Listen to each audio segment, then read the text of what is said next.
Қайырлы күн, құрметті әріптестер.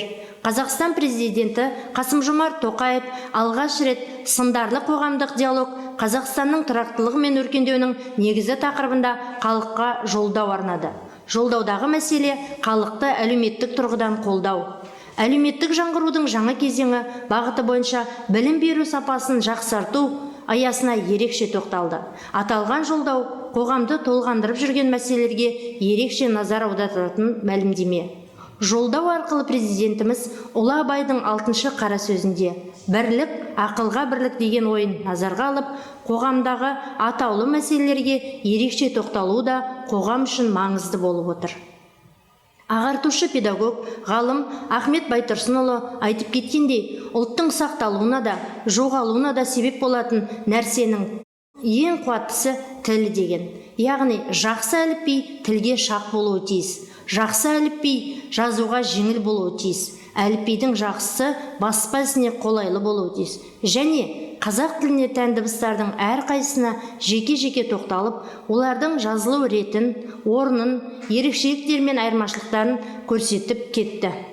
Осыған орай, латын графикасына оқыту негізінде білім беру ұйымдары педагогтерінің кәсіби құзыреттіліктерін дамыту міндеттері жүзеге асуда. Оның дәлелі өрлеу, біліктілікті арттыру ұлттық орталығы акционерлік қоғамының ұйымдастыруымен 30 қыркүйектен 6 желтоқсан аралығында жоғары оқу орындары оқытушылары үшін 240 сағаттық оқу бағдарламасы әзірленіп, біліктілікті арттыру курстары да басталып кетті.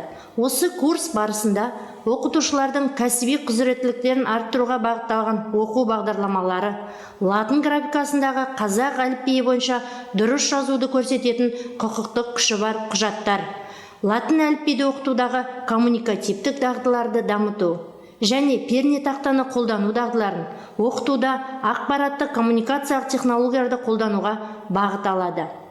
Жалпы, қазіргі заман талабы ақпараттық коммуникациялық технологияның дамыған заманында цифрлық ресурстар және виртуалды лабораториялар мен құрылғыларды тиімді қолдану әдістерін үйрену өзекті болып отыр.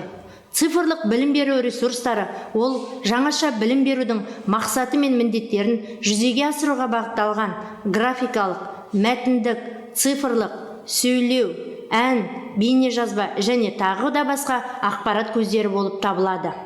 Латын әліпбиінің түбі бір туыс елдермен өзара байланысты арттырудың да бір жолы екені анық. Және латын әліпбиіне көшудің қажеттіліктері де анықталуда.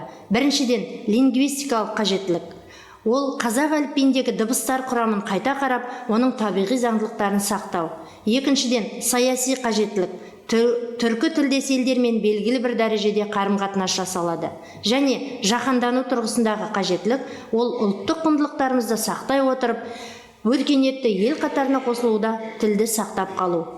Келешекте өрлеу, біліктілікті арттыру ұлттық орталығы Солтүстік Қазақстан облысы бойынша педагог қызметкерлердің біліктілігін арттыру институтында латын әліпбиі білім мен ғылымның болашағы тақырыбында интерактивті үзіліс.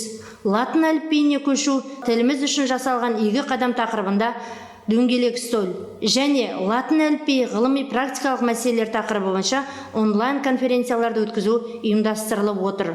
Сонымен өз ойымды президентіміз Қасым-Жомарт Тоқаевтың бағытымыз айқын, жолымыз ашық, бәріміз бірге болсақ, еліміз бұдан да жақсы жетістікке жетеді деп сенемін деген тұжырымды ойын мақтанышпен айтқым келеді.